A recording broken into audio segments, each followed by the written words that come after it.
Welcome back! You're watching the Thrift Store Rundown, where we bring Hollywood home on a budget. And all this week, we're taking advantage of the so dreaded sick day by turning it into a sickeningly lovely day. Yesterday, we talked about how game shows, particularly The Price is Right, can do wonders in lifting up any ill soul. However, just as much as you need a good game show, you might, and I mean might, also need a good talk show, which can be quite a finicky field.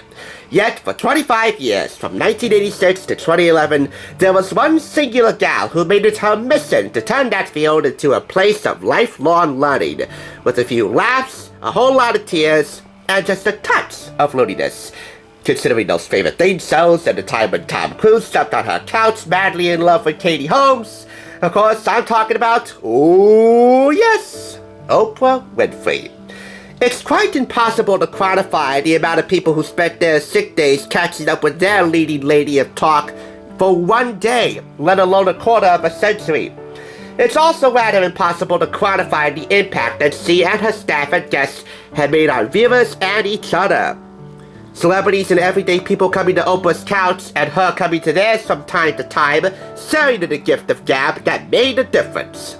Yet, the people at the Oprah Magazine did quite an incredibly admirable job doing just that, in this special commemorative edition going behind the scenes of 25 incredible years, with the stories you've never heard and the people you'll never forget. It retailed at $11.99. You and this show have been the great love of my life.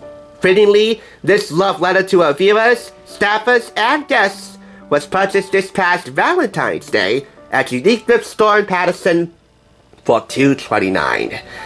Let me preface this by saying that Oprah's not one of the great loves of my life, but it's gonna be hard not to fall for this issue when you consider all the highlights that border the front cover of this magazine. And the highlights I'm about to show you now. Here we go.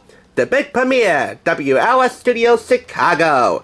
September 8th, 1986. The first nationally syndicated broadcast of the Oprah Winfrey Show, focusing on what it does best, talking about everyday people.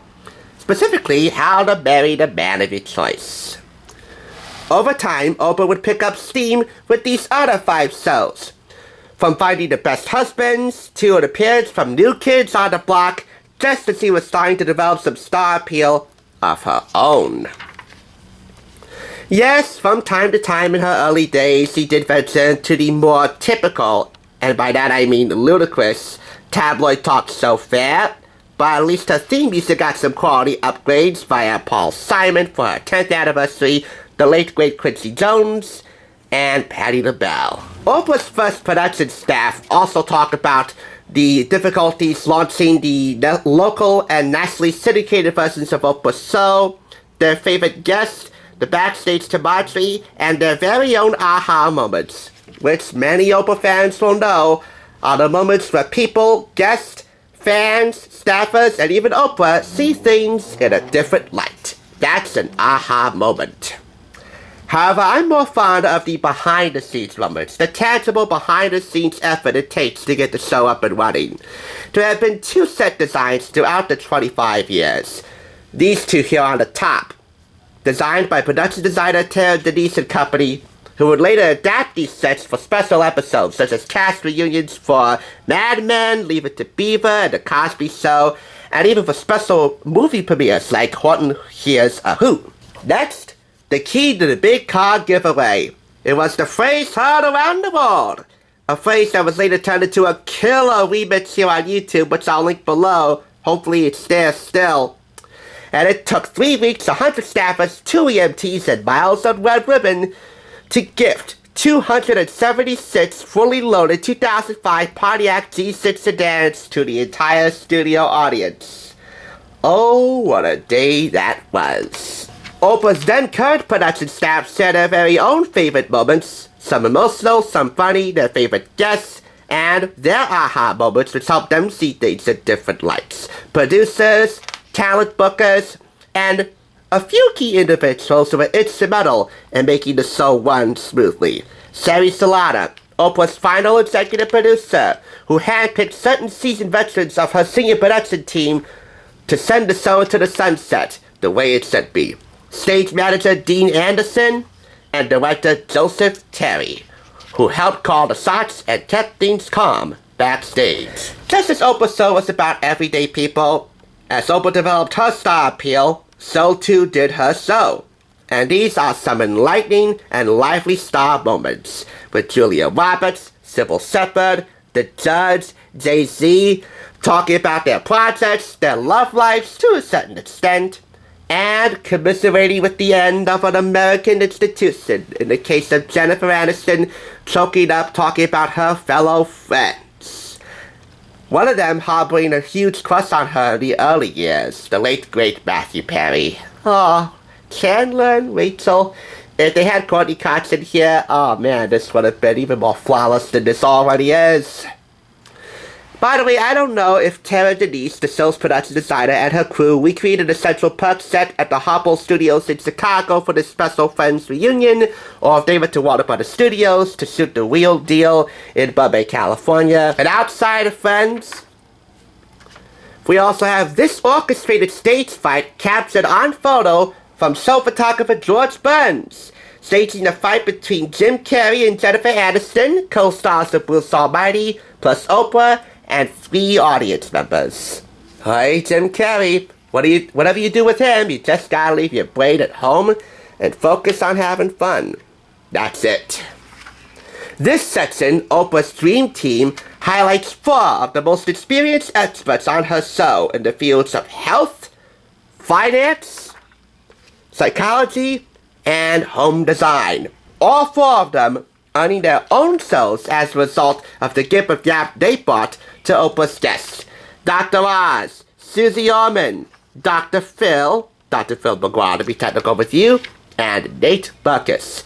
And of the additional 11 power players highlighted on the bottom of these 4 pages, to also grace Oprah's stage, special mention goes to Art Smith, Oprah's then personal chef, bringing simple mouth-watering southern recipes to the table to help bring families back to the table. Up next, your turn. This is the section all about Oprah's fans, a chance for them to share their stories, and for the editors to share them as well. 2 of them recognized as heroes by Oprah for helping to capture somebody on her child predator watch list. William C. Davis. Oprah recognized these 2 women with a check for $50,000. As a result of her launching the child predator watch list on her show and website, 10 fugitives were captured with the cooperation of viewers and law enforcement. Their names, Janine Rosenthal and Carrie Miller. Oprah's no John Walsh, but she doesn't need to be John Walsh. No one needs to be, for anyone to understand that capturing a fugitive, especially somebody wanted for the most disgusting crime imaginable, is quite a gratifying feeling, even without 50 grand to call their own. Continuing in the Your Turn section, for better or worse, I gotta highlight Taylor Swift. Since you guys happen to like my Eras Tour book review, our last Taylor Swift video we did, I felt it necessary to highlight one of the Swifties right here, Jordan Kastner, who was co-hosting a special show on Talented Kids. Jordan getting to meet her idol, getting a signed guitar, and then later interviewing Taylor while she's on tour. Jordan, one of the pioneers in Swiftie fandom, for sure. Next up, the crowd pleaser. You know, it doesn't take a whole lot of effort to hype up the Oprah Show studio audience, according to senior audience producer Sally Lou Luffman, who hyped up about 500,000 people at home and on the road. Everybody's there for one reason, to share the gift of life-changing gap with Oprah. And Sally's job was to make sure all of them were as hyped as they could possibly be. Yeah, such a big payday for such a relatively easy job. In the makeover section, highlighting makeovers on the outside with hair, makeup, and wardrobe, and on the inside with self-esteem and empowerment, if only to highlight 6 celebs who lost big, the gold medal for hotness has got to go to the late Kirstie Alley, I should say, losing 75 pounds. This you really see on daytime TV anymore if you talk to the quote-unquote woke crowd, but she's very much hot and very much missed. Sweet reunions, from cast reunions and a reunion between Oprah and her long-lost half-sister Patricia as one of the many big firsts of the last season, to her reuniting with her competitors and fraternity brothers and sisters in what we'll call Frat L Gap, Montel Williams, Sally Jessy Raphael, The Pioneer, Phil Donahue, Geraldo Rivera, and the smoke show that is, Ricki Lake. Is it just me, or was Ricki Lake quite a hottie during the peak of her prime? And here she still was a hottie. Did anyone ever see a crush on her while silently watching a show? I don't know, but what I do know for sure is that this will definitely stand as a love letter to Oprah's fans. 13,000 of them packing the United Center for a 2-day send-off that would make any royalty blush. Oprah's final episode, going back to where it all began, the yellow brick road of blessings at the Harpo Studios in Chicago. Her farewell address was adapted for this final article here, which we'll call this What We Know For Sure. There's no need for a random picture walk in Oprah, even though I'm not an Oprah junkie. I gotta say, I salute you. This is a total fiver. Period. Oh, how this glows. To the gods of talk be the glory for 25 glorious years. Sorry, but it looks like Ernie may have found a new duet partner. Phoebe Buffay. Thanks for tuning in. Just so you know, there's no limit to bringing Hollywood home on a budget. Please go ahead and check out another awesome review like this one by clicking here, and make sure you subscribe by clicking here. Until next time, I'll catch you, as I always do, on the flip side.